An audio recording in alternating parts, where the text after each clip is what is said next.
Good morning student.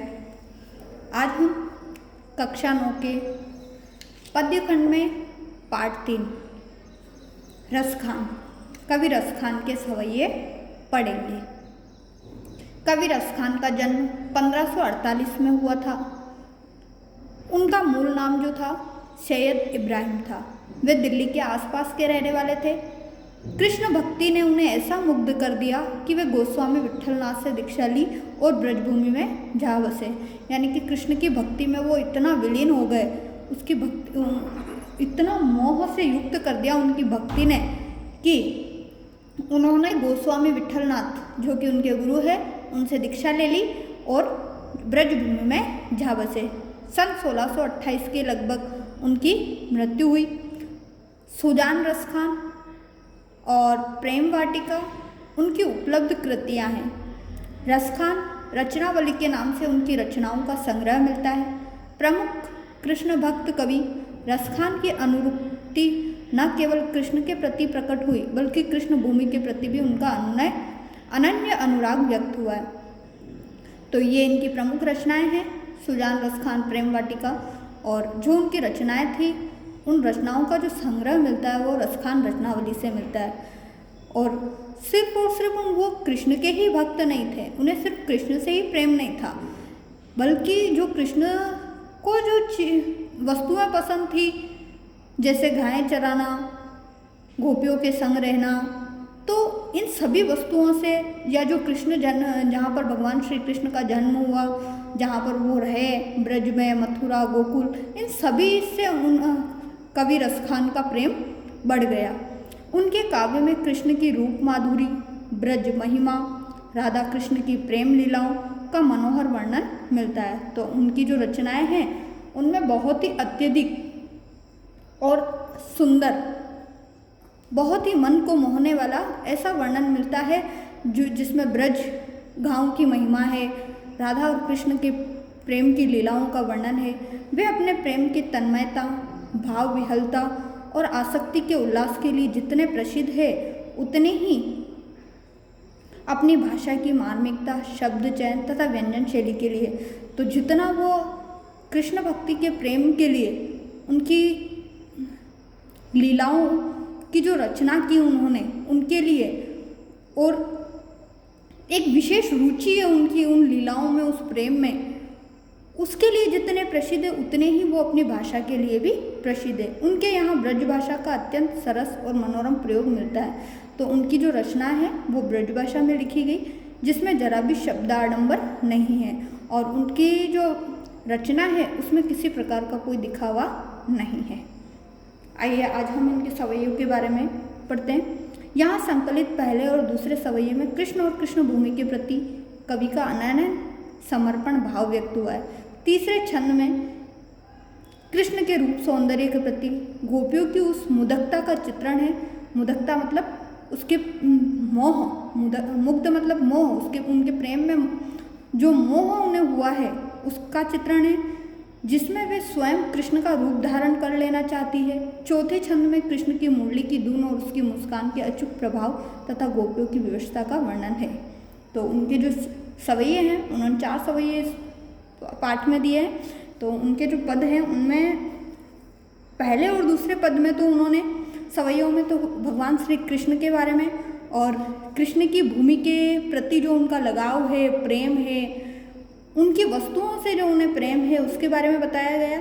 और तीसरा जो दोहा है, सवैया है, जो कृष्ण का जो रूप है कितना सुंदर है और गोपियाँ जो है कृष्ण के रूप के प्रति कितनी रुचि रखती है और वो खुद श्री कृष्ण जैसा बनना चाहती है, स्वयं कृष्ण का रूप धारण कर लेना चाहती है, वैसा बताया गया है। और अंतिम दोहे में जो भगवान श्री कृष्ण की मुरली है और उनकी जो मुस्कान है, उनकी जो मुस्कुराहट है भगवान श्री कृष्ण की, उसके बारे में विशेष वर्णन किया गया। आइए हम इनके सवैयों को पढ़ते हैं। प्रस्तुत सवैया कवि रसखान द्वारा लिखित है जो कि पद्य खंड से लिया गया हमारे पाठ्य पुस्तक में। और इसके अंदर कवि रसखान कहते हैं कि वो मतलब भगवान भगवान श्री कृष्ण से प्रेम करते तो हैं ही हैं, परंतु जहाँ उनका जन्म हुआ, जहाँ कृष्ण रहे, क्या किस प्रकार से उन्होंने गायों को चराया और गायों के बीच वो रहते थे, उन सब का वर्णन हम इसके अंदर पढ़ते हैं। तो कवि रसखान कहते हैं, मानुष हो तो वही रसखानी, बसो ब्रज गोकुल गांव के ग्वारन। कवि रसखान कहते हैं कि यदि अगर अगला जन्म मुझे मिले तो मनुष्य रूप में मिले तो वही मिले जहाँ पर केवल गोकुल गांव के निवासी, ठीक है, गोकुल गांव के निवासी रहते हों और गोकुल गांव के ग्वारन मतलब ग्वाले के रूप में ही मुझे मनुष्य जीवन मिले। सो पशु हो तो कहा बसो मेरो चरो, नित नंद की धेनु मझारन। धेनु मतलब गाय और पशु मतलब गाय के लिए कहा गया। तो अगर मेरा अगला जन्म पशु के रूप में हो तो मेरा जन्म वहीं हो जहाँ पर श्री कृष्ण ने पूरा जीवन व्यतीत किया है, समय बिताया है, और मैं पशु के रूप में जन्म लूँ तो नंद की गायों के बीच, नित नंद की धेनु है ना, तो नंद की गायों के बीच जाकर चरूं। मजारन मतलब गायों के बीच रहना, चरना। क्यों? क्योंकि उन्हें श्री कृष्ण ऐसा क्यों कहते हैं, रसखान ऐसा क्यों कहते हैं? क्योंकि वो पशु क्यों बनना चाहते हैं? क्योंकि वो चाहते हैं कि उन गायों को किसने चराया? श्री कृष्ण ने। तो अगर मेरा भी जन्म अगर पशु के रूप में होता है तो नंद की गायों के बीच में ही हो, जिससे मुझे भी चराने वाले श्री कृष्ण ही होंगे। पाहन हो तो वही गिरी को, जो कियो हरि छत्र पुरंदर धारण। पाहन मतलब पत्थर, पहाड़, ठीक है, और धारण मतलब धारण करना। पुरंदर मतलब देवराज इंद्र के लिए कहा गया, और हरि छत्र मतलब जिसको श्री कृष्ण ने धारण कर लिया है था। तो रसखान कहते हैं यदि मैं किसी पत्थर के रूप में जन्म लूं या पत्थर का रूप ग्रहण करूं तो उसी गोवर्धन पर्वत का अंग बनूं। गिरी मतलब पर्वत, पर्वत का पर्यायवाची है, उसी गोवर्धन पर्वत का अंग बनूं, जिससे भगवान श्री कृष्ण ने, जो गांव वाले थे, जब इंद्र ने बहुत अत्यधिक क्रोध कर बहुत तेज वर्षा की थी, उस क्रोध से बचाने के लिए गांव वालों को श्री कृष्ण ने क्या कर लिया था? अपनी उंगली पर उस गोवर्धन पर्वत को धारण कर लिया था, और उसी के नीचे सभी गांव वाले अपना बसेरा धारण करके श्री कृष्ण के साथ खड़े हो गए थे। तो रसखान कहते हैं कि मैं भी अगर एक पत्थर के रूप में मेरा जीवन ग्रहण करूं या बनूं तो उस गोवर्धन पर्वत का अंग बनूं, जिसे भगवान श्री कृष्ण ने गांव वालों को इंद्र के क्रोध से बचाने के लिए धारण किया था, ताकि मैं भी उनके साथ रह सकूं।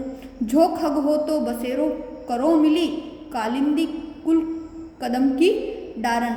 खग मतलब पक्षी और कालिंदी मतलब यमुना नदी का पर्यायवाची है, कुल मतलब यमुना नदी का किनारा।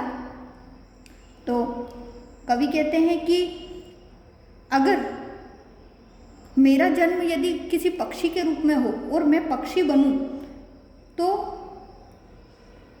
उसी यमुना नदी के किनारे, जो कि कदम के वृक्ष की डालियों में हो। कदम की डारन मतलब कदम एक वृक्ष का नाम है, ठीक है। तो ऐसे वृक्ष जहाँ पर बैठकर भगवान श्री कृष्ण क्या करते थे? बांसुरी बजाया करते थे। तो मेरा जन्म अगर पक्षी के रूप में हो तो वही हो, उसी पक्षी के रूप में हो जहाँ पर भगवान श्री कृष्ण कदम की डालियों पर बैठकर बांसुरी बजाया करते थे यमुना नदी के किनारे, तो वहीं मैं बसूं। तो इस प्रकार से कवि रसखान का जो अत्यंत प्रेम हम देख रहे हैं श्री कृष्ण के प्रति और उस ब्रज भूमि के प्रति, तो इस दोहे में वो जितना भी अपना प्रेम है वो ब्रज भूमि के प्रति न्योछावर कर रहे हैं, ब्रज भूमि के प्रति बता रहे हैं। तो आज हमने कवि रसखान का जीवन परिचय पढ़ा, उनके द्वारा दिए गए सवैयों में से, दोहों में से हमने एक पद्य पढ़ा। आज का जो आपका होमवर्क है कवि परिचय और इस प्रथम पद का जो हिंदी अनुवाद है, जो व्याख्या है, वो आपको होमवर्क में नोट करना है। नेक्स्ट हम आगे के जो सवैये हैं दोहे हैं वो अगली क्लास में पढ़ेंगे।